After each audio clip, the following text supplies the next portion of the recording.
Saludos, muy buenas tardes amigos, amigas de 2x3 en Salud, su programa especializado justamente en temas relacionados y vinculados con el mundo sanitario. Muy buenas tardes, Doris. Buenas tardes, Tati. ¿Cómo estás tú? Yo estoy bien, dándole las gracias a todas las personas que cada sábado a esta hora, a las 6 de la tarde, están ahí viendo nuestro programa y mandándonos mensajes y hasta sugiriéndonos invitados y temas que debemos tratar, y nosotros la verdad que eso lo valoramos mucho. Muy lindo, muchas personas, entre ellos médicos, toman en la pantalla de sus televisores las fotos nuestras y nos dicen, te estamos viendo. Así es. Es muy bonito, la verdad que cuánto agradecimiento, es un verdadero honor que nosotros estos contenidos preparados, como por ejemplo la semana pasada que hablamos de la tercera edad, de los adultos mayores. Y llegó tanto eso, esa geriatra que nos dijo cómo prepararnos para cuando nos llegue esa edad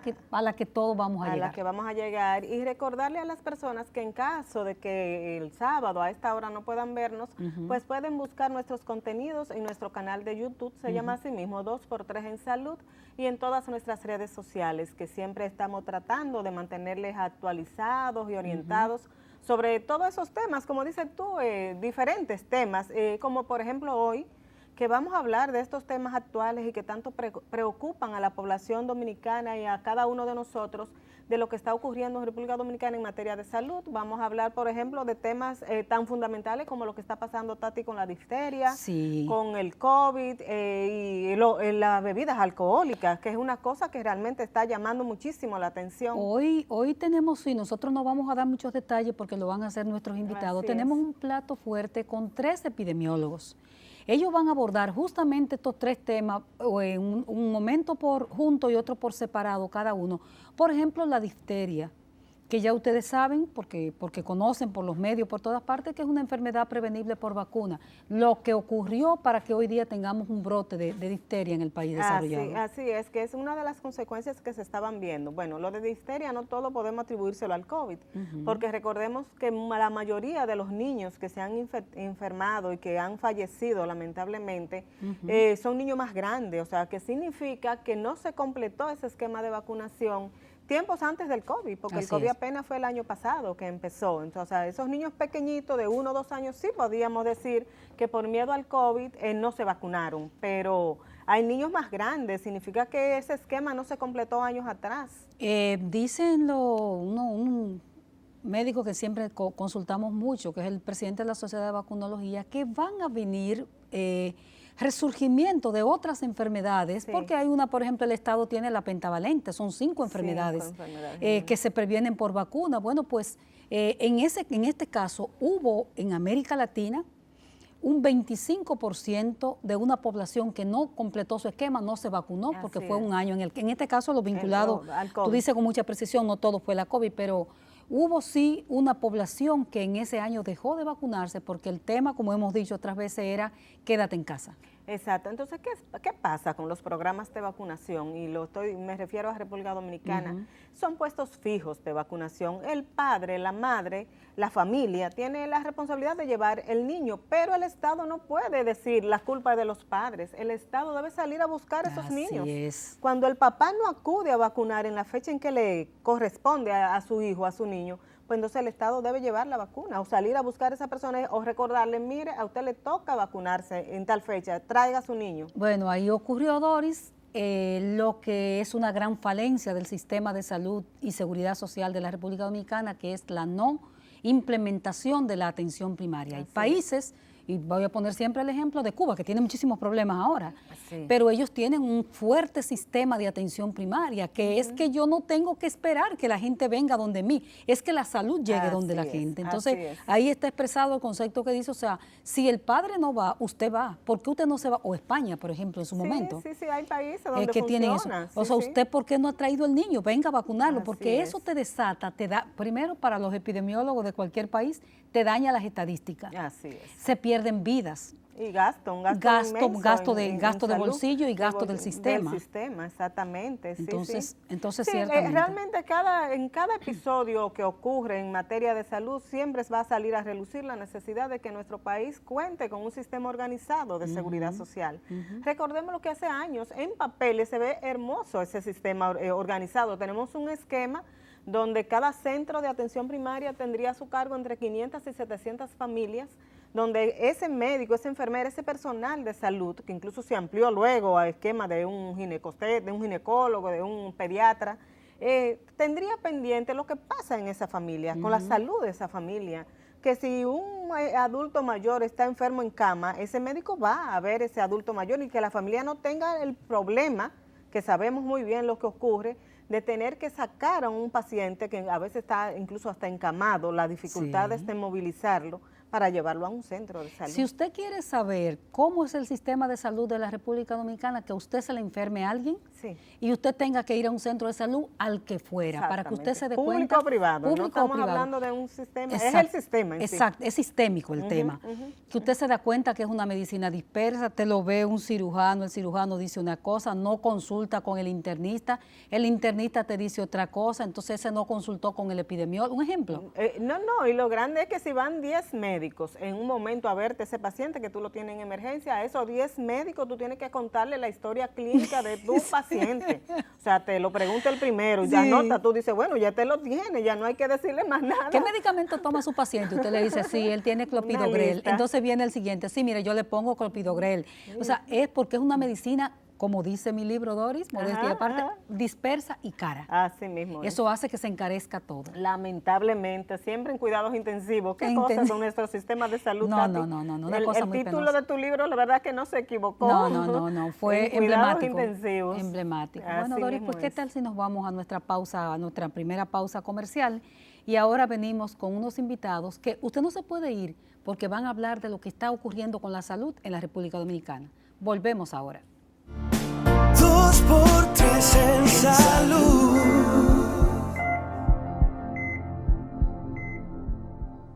Gracias por continuar en 2x3 en salud, un plato fuerte, y así que no vamos a abundar mucho, como decía Altagracia, tenemos para hoy, porque vamos a enfocarnos en esos 3 temas fundamentales que tanto están afectando a República Dominicana durante todos estos últimos días. Para eso tenemos a la doctora Serina Gilbert.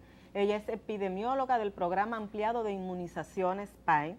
Y, por supuesto, acompañando a la doctora, tenemos al doctor Ronald Skute, que se ha vuelto muy famoso en todos estos tiempos, porque el doctor es el director nacional de epidemiología. Así que ustedes saben que es la persona que tiene en sus hombros mantener el control de las diferentes enfermedades, sobre todo del COVID-19 en República Dominicana. Así que bienvenidos y muchísimas gracias por acompañarnos. Muchas gracias, Altagracia, Lori. Es un placer estar con ustedes nuevamente en un espacio tan agradable, tan relajado, no tan de tanta tensión como a veces son otros momentos, la rueda de prensa, cosas así. Con muchas preguntas, doctor, ahí claro, fuerte. No, aquí estamos, como bien tú dices, para conversar un poco, tratar de instruir a la gente, darle información para que todo el mundo pueda tomar decisiones más adecuadas. Educar sobre todo. Buenas tardes, doctora Serina. Buenas tardes, muchas gracias. Estoy bien, gracias a Dios. Gracias por invitarnos para nosotros mantener a toda la población informada con lo que es la situación, las situaciones que están afectando la salud de nosotros los dominicanos. Vamos a comenzar inmediatamente, doctora, en este segmento con la preocupación que tiene la sociedad dominicana por los casos de difteria y las muertes por difteria. ¿Qué es lo que está ocurriendo? ¿Qué fue lo que ocurrió? ¿Por qué tenemos este brote? Y definamos, doctora, empezando, disculpa Tati, lo que es la difteria, cómo se manifiesta, para que la gente ante cualquier signo de alarma sepa cómo responder. Por supuesto, bueno, debemos saber que la difteria es una enfermedad bacteriana aguda, la cual afecta generalmente lo que es la laringe, afecta adicional la nariz, la garganta. Es muy importante que la población, en caso de que presente algún síntoma sugestivo como una fiebre, dolor de garganta, molestias al tragar, pues acuda a un centro de salud. Realmente Es una enfermedad la cual ha estado en control por muchos años, pero debido y a raíz de lo que fue la pandemia de COVID, pues ha afectado un poco lo que son los puestos de vacunación y ha afectado el programa de vacunación. Es algo que no solo ha estado ocurriendo aquí en el país, o sea, todos los países han tenido situaciones con las enfermedades prevenibles por vacuna, y en ese sentido se han afectado un poquito lo que son las coberturas de vacunación, y esa podríamos decir que sería una de las razones por las cuales podríamos estar teniendo casos de difteria. Realmente nosotros hemos estado trabajando desde inicios, hemos ido detectando estos casos y en lo que ha pasado el tiempo, pues hemos ido implementando acciones desde el Programa Nacional de Vacuna. Hay que destacar una cosa, mire. Nosotros en la Dirección General de Epidemiología lo que hacemos es vigilancia de ciertos eventos. Y los eventos, las inmunoprevenibles es uno de esos eventos que, o sea, las inmunoprevenibles es un grupo, pero son esos eventos que están sujetos de vigilancia, vale decir, uno está monitoreando lo que está ocurriendo semana a semana. Entonces, uno va comparando con lo que ha sucedido años anteriores, y cuando se empezó a comparar con lo que ocurrió en años anteriores, ya en febrero habíamos detectado de que había más casos de los esperados.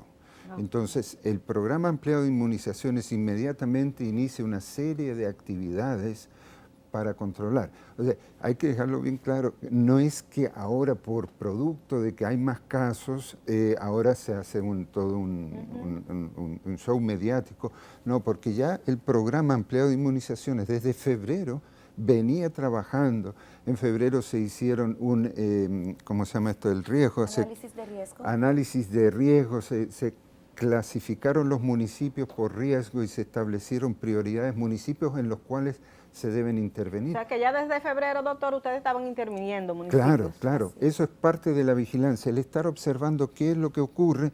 Ojo, hay algo inesperado, entonces tengo que actuar, tengo que analizar y ver cuál es el problema y cómo corregirlo. Entonces nosotros hacemos vigilancia, pero hacemos también, junto con los programas, desarrollamos las acciones para controlar esas situaciones. Y por ejemplo, ya iniciando marzo, por ejemplo, no sé si Acerina ahí tiene las estadísticas, ya se habían vacunado más de 11.000 personas, se habían completado más de 500 esquemas en niños en esas zonas de riesgo. Lo que pasa muchas veces es que todavía van quedando pequeños bolsones donde hay bajas coberturas en eso. La otra cosa que llama la atención es que si uno mira los grupos de edad de los casos de difteria, solo hay 2 que son menores de 1 año, que uno podría decir se lo vamos a achacar a la situación del COVID, a la pandemia. El resto son todos niños 4, 5, 6, 7, hasta 18 años, que deberían haber completado sus esquemas muchos años antes. Doctor, entonces hay un fallo, tanto del sistema como de las familias, vamos a decirlo así. Sí, hay que saberlo, hay que decirlo bien claro. Aquí hay varios involucrados. Sí. Tenemos, por un lado, al ministerio, que es el que tiene el conocimiento, el que sabe qué hacer, cómo hacerlo. El organismo rector. El organismo rector, pero es el que le dice a la gente, mire, usted tiene que vacunarse, tiene que en tal edad... Campañas constantes de educación. Claro.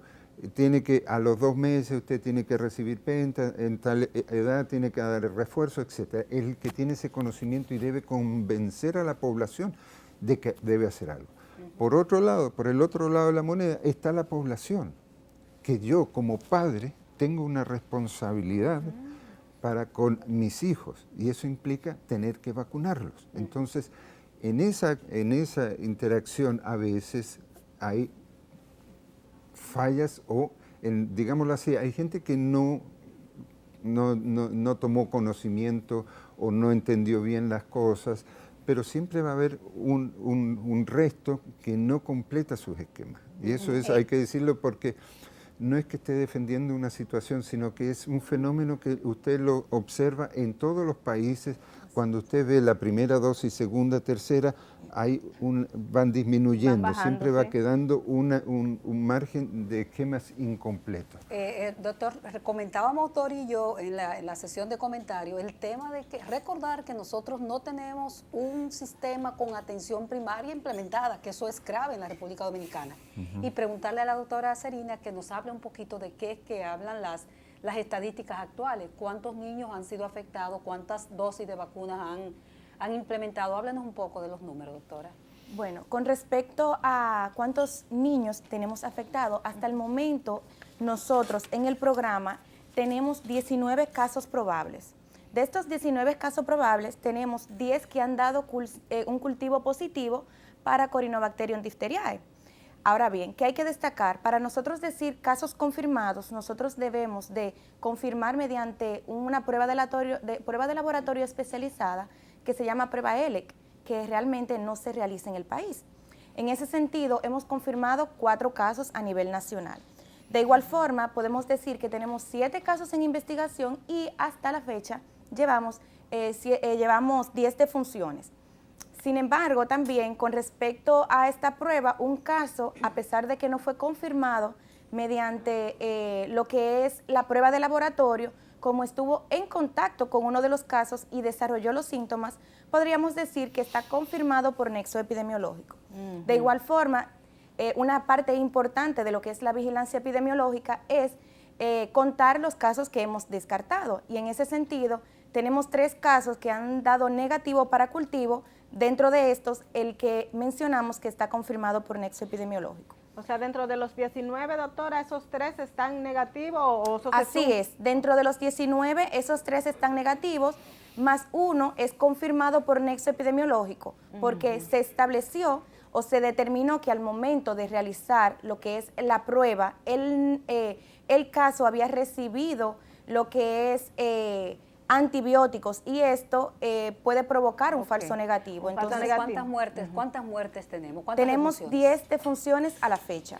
Doctora, cítenos un poco las comunidades, los lugares donde más se han registrado estos casos y cuáles acciones específicas, no sé si el doctor entonces hablaría de las acciones, se han adoptado en esas zonas.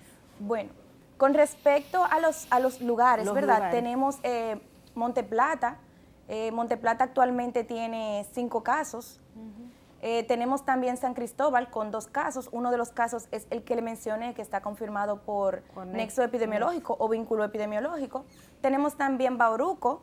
Adicional a Bauruco tenemos área 3 de Santo Domingo y área 8 del Distrito Nacional. Área 3 de Santo Domingo es Santo Domingo Norte. Santo Domingo Norte. Porque nosotros conocemos las áreas. Sí, Santo Domingo Norte. Pero hay que decirle a la gente en el Distrito Nacional también hay, doctora. Sí, en área 8 de salud. Área 8 es, los Alcarrizos, Pedro Brán. Sí. Esto es una enfermedad, perdóname, Dori, esto es una enfermedad de la pobreza. Infecto contagioso. Claro, se da más frecuente en ciertas oportunidades, ocasiones, sobre todo cuando hay grandes catástrofes nacionales. Ahí es donde surgen, o desastres, por ejemplo, es cuando surgen todas estas inmunoprevenibles. Hay que decir que para que ocurran tiene que haber población susceptible. Eso significa susceptible a aquellos que no han sido vacunados. No vacunados. ¿Y cuándo es que se producen, que hay problemas con la vacunación? Es cuando hay, por ejemplo, países como en Siria, donde hay guerras civiles o catástrofes, ese tipo de cosas que hace que los programas de vacunación no funcionen, pero sí está asociado por lo general. Hay que ver la diferencia entre quienes vacunan más y quienes completan más esquemas que otros. Eso, hay algunos determinantes sociales que afectan la cobertura de vacunación. Además, la facilidad de acceso a los servicios, ¿vale? Es decir, si yo vivo en una zona donde hay fácil acceso a un establecimiento de salud, un puesto fijo de vacunación, yo lo voy a cumplir. Pero si tengo que cruzar, tal vez después la doctora le va a contar de alguno de los casos de esos que estaban desprotegidos porque están muy lejos, o sea, cruzar varios ríos para poder completar ese tipo de esquema. Doctor, pero antes siempre se hacía que se iba casa a casa a vacunar, esos lugares sobre todo apartados. Vemos que eso como que no, bueno, luego del COVID, pero anteriormente como que casi no se está haciendo. Las situaciones requieren respuestas específicas y hay momentos en los cuales, por ejemplo, es necesario hacer jornadas. Hay momentos en que tú haces casa a casa, hay momentos en que tú dices la población acuda a los puestos fijos de vacunación. Y eso es algo que los programas ampliados de inmunización, el PAI aquí, por ejemplo, puede determinar en tal zona vamos a llevar adelante tal estrategia porque las coberturas permiten ese actuar. O sea que hay una serie de factores que van a determinar que uno decida por una o por la otra estrategia. Eso no implica que solo va a haber una estrategia en el país, se pueden tener varias. Acuérdense que todos los años en mayo es las jornadas nacionales de vacunación. Doctora, ¿cuántos niños al año se deberían vacunar en nuestro país? Sobre todo del DPT, como decimos, difteria, toferina y tétanos. ¿Y qué ustedes han hecho en esas comunidades? ¿Cuántas personas han intervenido? ¿A cuántas han vacunado? ¿A quiénes se le han completado los esquemas? Ok, para poderte mencionar cuál sería el número exacto, tendría que desagregarlo. ¿Por qué? Porque la población menor de 1 año es una población diferente. Entonces, en los menores de 1 año se aplica una vacuna y en los que van entre 1 a 5 años sería otra vacuna. En los menores de 1 año sería la pentavalente, mientras que en los niños de 1 a 5 se estaría aplicando lo que es la DPT. En ese sentido, no podría darte un número exacto. ¿Por qué? Porque es una población variante. Y así como menciona el doctor Ronald, esta población, a medida que va pasando, se va creando una población susceptible, que es aquella que no recibió la vacuna. Y el número puede ir variando. Para yo decirte realmente, eso debería realizar un cálculo para poder decir de manera exacta cuánto serían. Porque eso depende de los nacimientos al año, de los ¿verdad? nacimientos, exactamente. Sí, perfecto. No, y al parecer en la pandemia estamos observando de que ha habido una reducción de los nacimientos producto de la pandemia. Entonces eso hace, por ejemplo, que otros indicadores como mortalidad materna, mortalidad infantil, se inflen artificialmente, porque es el denominador. Acuérdate que uno calcula la mortalidad materna por cada 1000 nacidos vivos y si tienes menos nacidos vivos, el denominador va a ser menor y va a ser mayor el indicador. O sea que es un poco esa situación. Ya hemos admitido, lo han admitido los países, de ese rezago en materia de vacunación que hubo producto de la pandemia y que el mensaje era quédate en casa y por tanto la gente se quedaba en casa y se quedaron en casa los médicos, muchos médicos también. ¿Qué se plantean en rasgos generales, doctora, para evitar muertes y enfermedad prevenible, como en el caso de la difteria?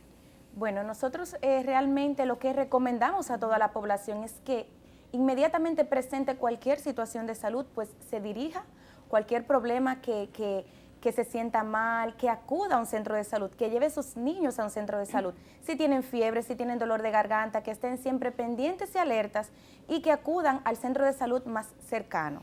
Realmente esa es la recomendación y nosotros invitamos a todas las familias, adicional a esto, a que revisen los esquemas de vacunación, las tarjetas de vacunación de los niños y que en caso que desconozca si le falta algún tipo de vacuna, pues que asista a un puesto de vacunación de los que nosotros tenemos a nivel nacional para que este niño sea vacunado y evitar que se enferme por alguna enfermedad que puede ser prevenible por vacuna. Esa realmente sería nuestra recomendación. Bueno, pues con esa excelente recomendación que hace la doctora Serina Gilbert, la vamos a despedir a la doctora, el doctor Ronald se queda con nosotros y vamos a abordar ahora el tema de las bebidas adulteradas y la cantidad de muertes que se han estado registrando en nuestro país por esta causa.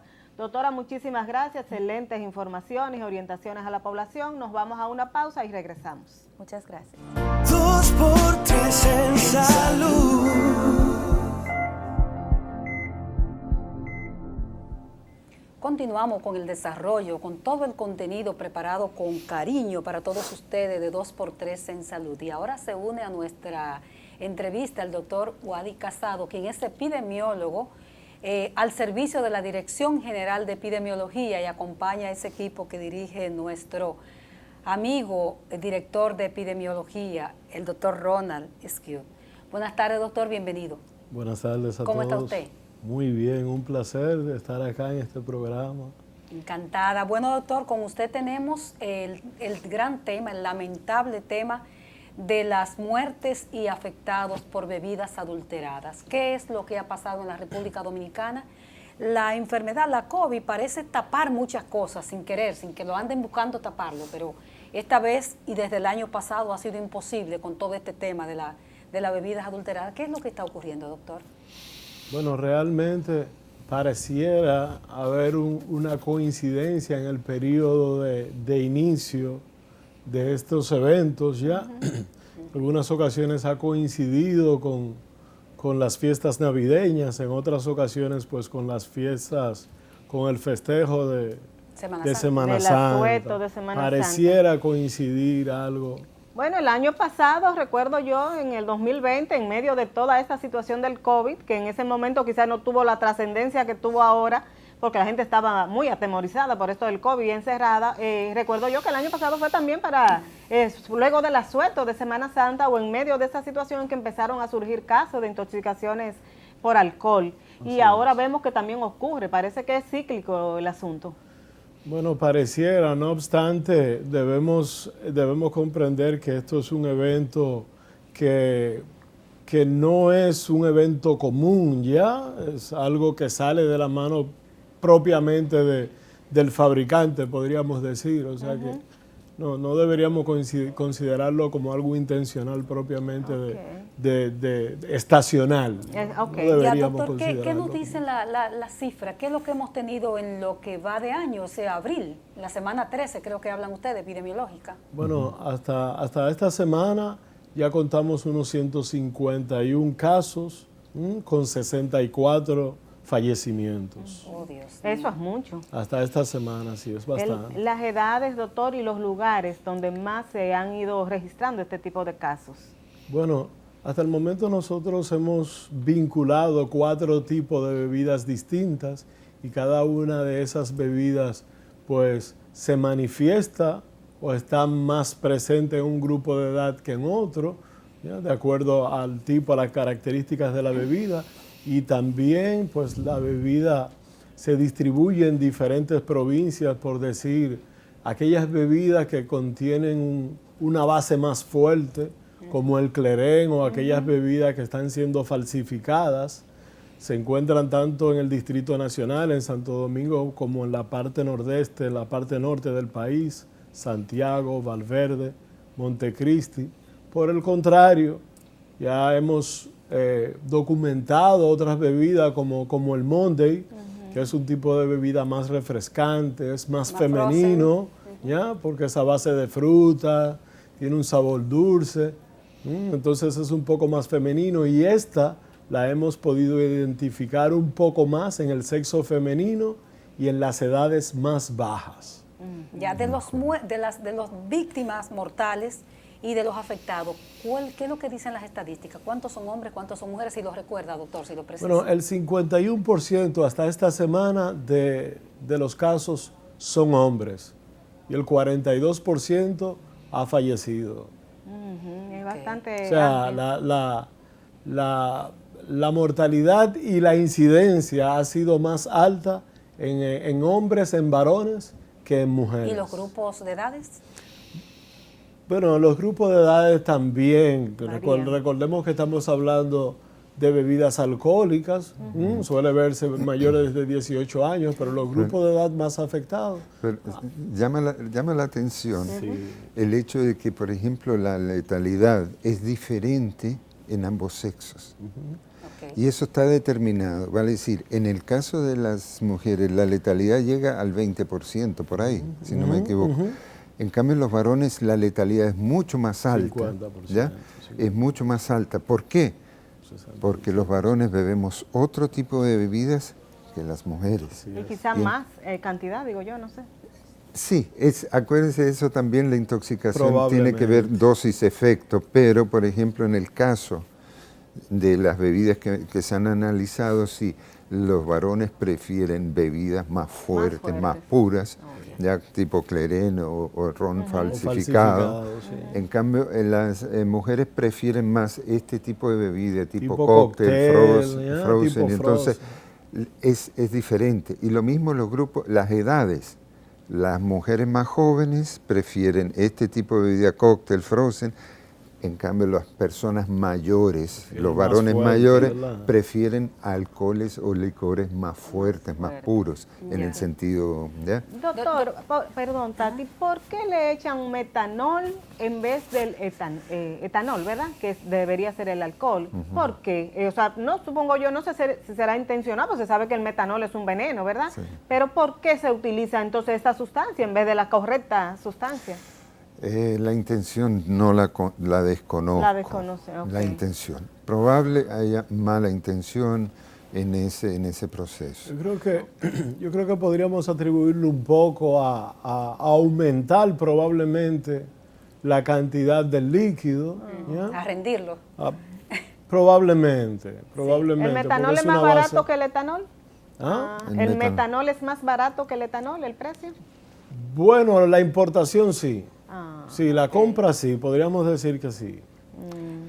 Doctor, ¿se puede...? Porque Sí. Entonces, a veces se usa en la fabricación de bebidas para agregarle alcohol. En vez de usar el etanol, se usa metanol. para hacerlo más Ya. fuerte. No, o sea, uno le prepara una bebida y le añade alcohol. Entonces, es más barato comprar ese alcohol así, ya. puro, y ponérselo, que usar, alcohol por destilado ejemplo, ya. claro, que Pero- comprar algún ron de marca y usarlo para añadir alcohol a la bebida. Es más fácil usarlo puro. Los grupos sociales, doctor Waldi, ¿a qué sectores sociales económicamente vinculados pertenecen las víctimas y los afectados? Bueno, dentro de la clasificación tenemos obreros, tenemos comerciantes, vendedores, chiriperos, ¿ya? Tenemos estudiantes universitarios, también tenemos, aunque en baja proporción, también tenemos una cantidad de profesionales que han fallecido y que también se han afectado con este problema, pero sectorizándolo, pues Santo Domingo Este, acá en Engombe, el sector de Espaillat, 24 de abril, esto hablando en términos de Santo Domingo. Sí. Ya hay otras provincias como Monseñor Noel, ¿ya? Santiago, Valverde Mao, Montecristi, Espaillat, que también han tenido sus casos un tanto. Esto toca un tema que, Hay, Doris, que va mira, más hay allá. que destacar, Sí, disculpa que Ronald. interrumpa, hay que ver que, por ejemplo, también, si uno ve el nivel de escolaridad de los intoxicados, gran parte de los intoxicados son que tienen nivel primario o secundario. así es. Hay algunos, uno que otro del nivel superior o universitario, pero la gran mayoría lo componen aquellos de nivel primario y Primario, nivel secundario, secundario. así es. Les comentaba a ambos que esto toca un tema que va más allá de lo que es la salud pública, porque es un tema de comercio, de ilegalidad y de todo eso penal. Entonces, el tema eso es a nivel de barrio, a nivel social, por eso le hacía esa pregunta. Pero aquí se habla, señores, de que hay hasta restaurantes donde usted pide un trago y no es auténtico.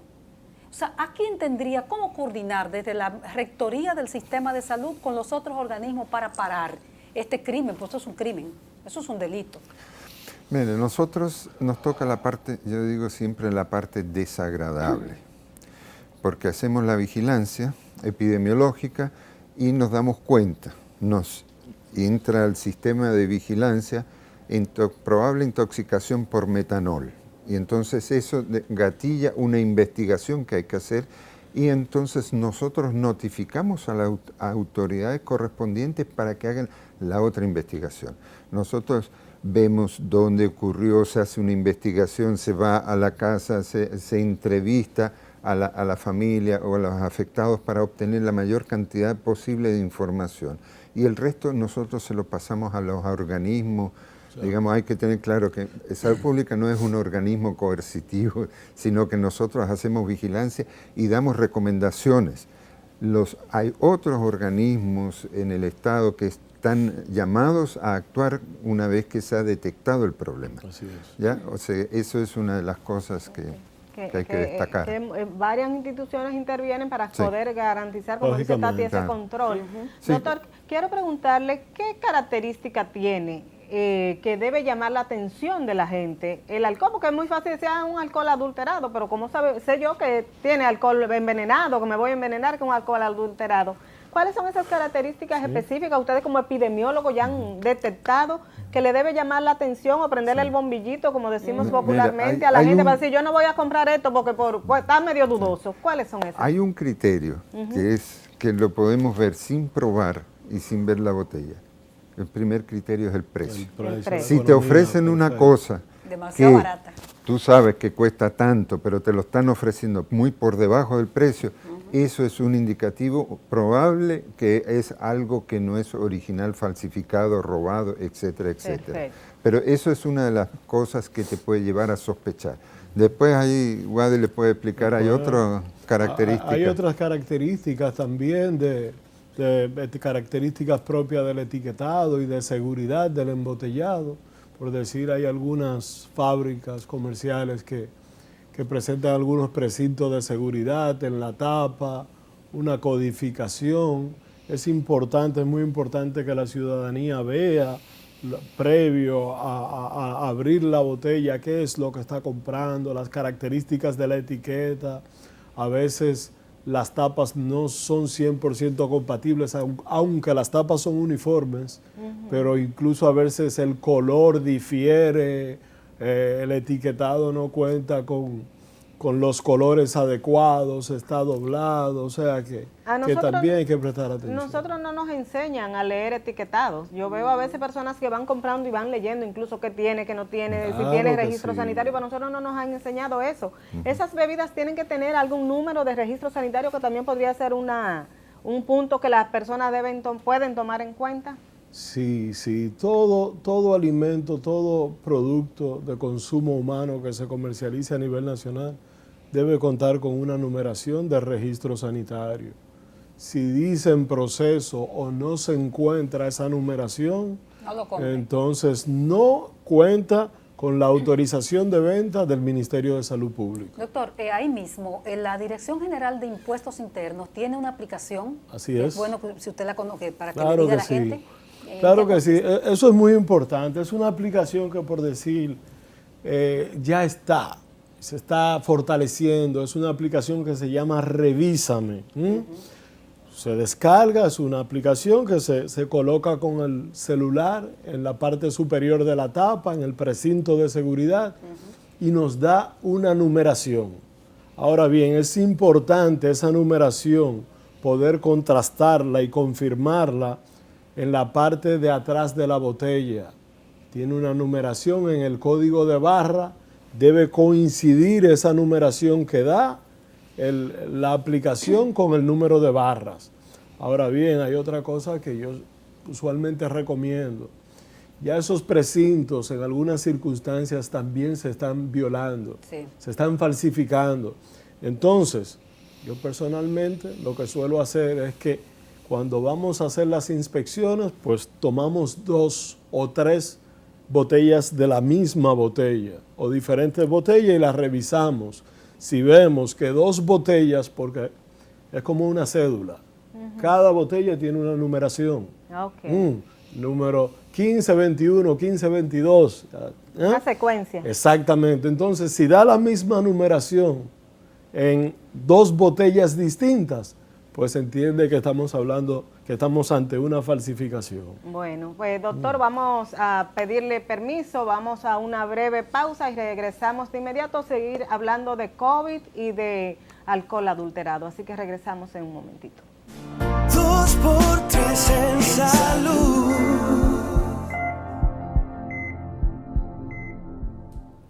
Seguimos hablando aquí con expertos en epidemiología, el doctor Ronald Esquiu, que como sabemos es el director nacional de epidemiología, y el doctor Wadi Casado, también epidemiólogo de esa misma institución. Un banquete, Dori. Así mismo, es tremendo banquete nos estamos dando, porque aparte de números y de datos, estamos llevando orientación a la población, que es el propósito de este programa. Así es. Doctor Esquiu, vamos a hablar un poquito de COVID ahora, porque la gente no nos perdonaría si lo tenemos aquí a usted y no hablamos de la situación del país respecto a este virus. Cuéntenos cuál es la realidad nuestra en este momento. Hay que destacar una cosa, pero ojo, aunque la situación parezca buena no significa que estamos al otro lado o que hemos salido del túnel. Hay que destacarlo, lo voy a repetir al final también. Por el momento las cifras son buenas, me refiero, tenemos una positividad que se ha ido estancando alrededor de 10, 11%, un par de días estuvo por debajo de 10%, me refiero a la positividad de las últimas 4 semanas, pues la positividad diaria fluctúa mucho. Entonces, la positividad de las últimas 4 semanas se ha mantenido ahí. Eso es bueno, venía bajando y se ha mantenido. Eso puede significar que las medidas que se están implementando han llegado a producir el máximo de lo que pueden producir. O sea que para poder reducirla habría que aumentar algunas cosas. Otra de las cosas es la incidencia, otro indicador, porque es bueno saber, digamos, uno puede apreciar las cosas, pero esa es una opinión. Nosotros tenemos que tener o elaborar indicadores que nos permitan ver de una forma un poco más objetiva la realidad. Eso es lo hermoso de la epidemiología, doctor, que es con datos, es con datos herramientas. Sí, pero los datos los hacen y los manipulan las personas. O sea que hay que estar claro. consciente de toda esa situación. Claro, Entonces, por ejemplo, nosotros usamos un indicador, hablamos recién de la positividad de las 4 semanas, que es un valor bastante bueno, ahora donde estamos. Otro de los indicadores que se usa para evaluar es la incidencia de los últimos 7 días, vale decir cuántos casos han ido surgiendo por cada 100.000 habitantes. Uno lo ajusta por 100.000 habitantes para poder comparar, porque si no las cifras absolutas no te permiten comparar. Entonces sí estamos alrededor de 13 por una incidencia de 7 días, de 13 por cada 100.000 habitantes. Si yo no lo comparo con otros países, no nos damos cuenta si estamos bien o mal.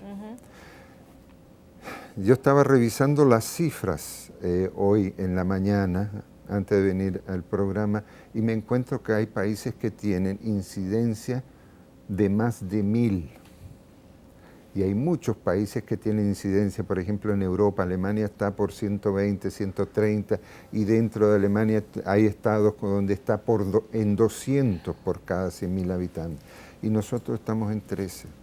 Eso es bueno, pero eso no significa que tengamos que bajar la guardia, que la situación es compatible con una vida normal, no.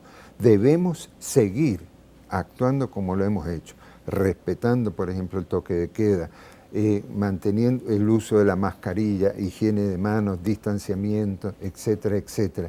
Esas son las medidas que nos han permitido mantener esa situación. ¿Y Distrito Nacional y Santiago, doctor, que han sido siempre esos 2 puntos negros o sí, focos? No, rojos, puntos rojos. Sí. Que tenemos con relación al COVID. Sí, bueno, mira, siguen siendo valores en el distrito, estamos por sobre 60 todavía, Santiago es un poco menos, está un poco por debajo de 50 la incidencia, pero hay que ver alrededor del distrito, tanto la provincia de Santo Domingo, los valores están más o menos aceptables, entre 30 y 50 la incidencia.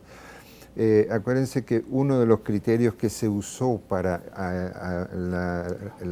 el retorno a las clases presenciales voluntarios es que se tuviera una incidencia menor de 50 por 100.000 habitantes y una positividad menor de un 10%.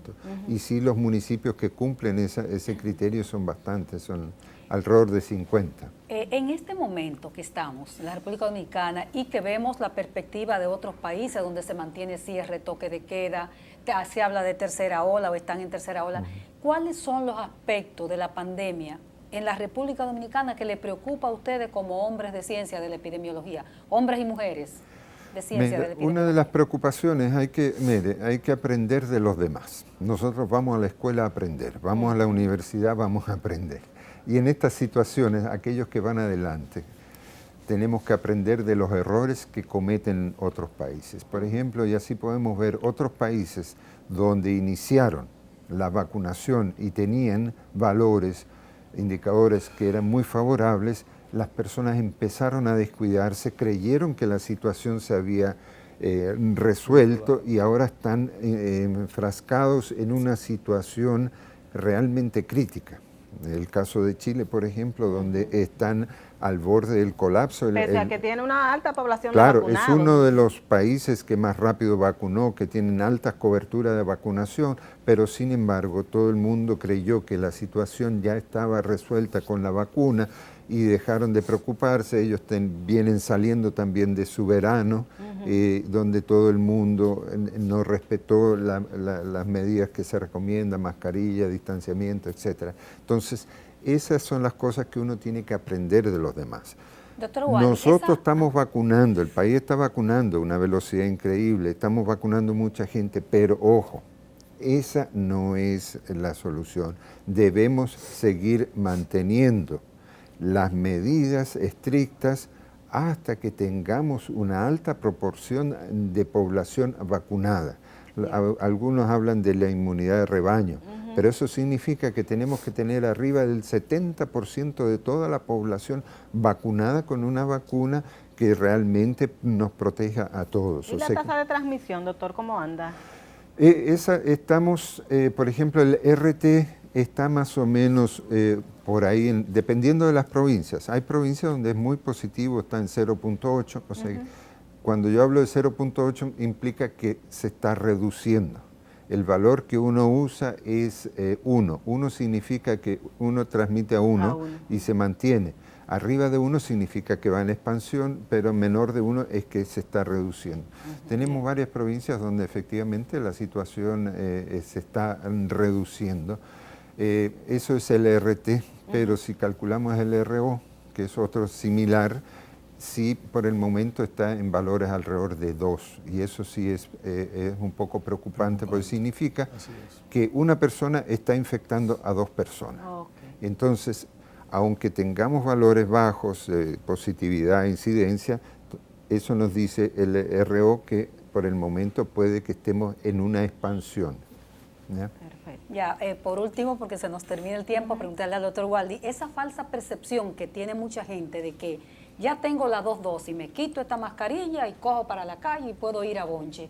¿Qué podemos decir a la población en ese orden? Bueno, como decía Ronald ahora mismo, es una percepción que debemos nosotros estar conscientes que aún con la aplicación de ambas dosis debemos continuar utilizando nuestras mascarillas, debemos continuar con el distanciamiento y con el cese de la aglomeración social. Aún con la aplicación de ambas vacunas, todavía necesitamos tiempo para poder inmunizarnos adecuadamente. Hay un lapso de tiempo entre la aplicación de la vacuna, que se entiende que es cuando ya usted ha adquirido el mayor nivel de inmunidad posible a través de esa dosis. Mira, hay que resaltar un poquito de que las vacunas te protegen, pero cuando uno habla de la eficacia de las vacunas, de 90, 70, eso es un cálculo que se hace. Hay que decir que eso es aquellas que no, cuando la cantidad de personas que no van a transmitir la enfermedad. Pero también protegen las vacunas de eventos severos. Es lo más Y importante. protegen de defunciones, que son las cosas que más nos importan. Sí, claro que sí. Claro, Y hasta eso es la hora, fundamental. las vacunas, todas indistintas, han demostrado que son muy, muy eficaces contra los eventos adversos, o sea, severos, vale decir, ya no necesitas internamiento en UCI, y todas reducen un 100% la letalidad. Y eso es lo que se quiere. Entonces, Bueno, por eso a vacunarse todo el Claro, mundo. todo el Sí, mundo a vacunarse, claro que pero sí. debemos seguir respetando las medidas, las Manteniendo las recomendaciones. medidas. Y ojo, miren, hay que resaltar algo, que aquí se pelea mucho, hay mucha discusión al respecto, con respecto al toque de queda. El toque de queda sigue siendo, como decían en latín antes, de última ratio, vale decir, es algo que tú al cual acudes cuando ya no tienes otras medidas.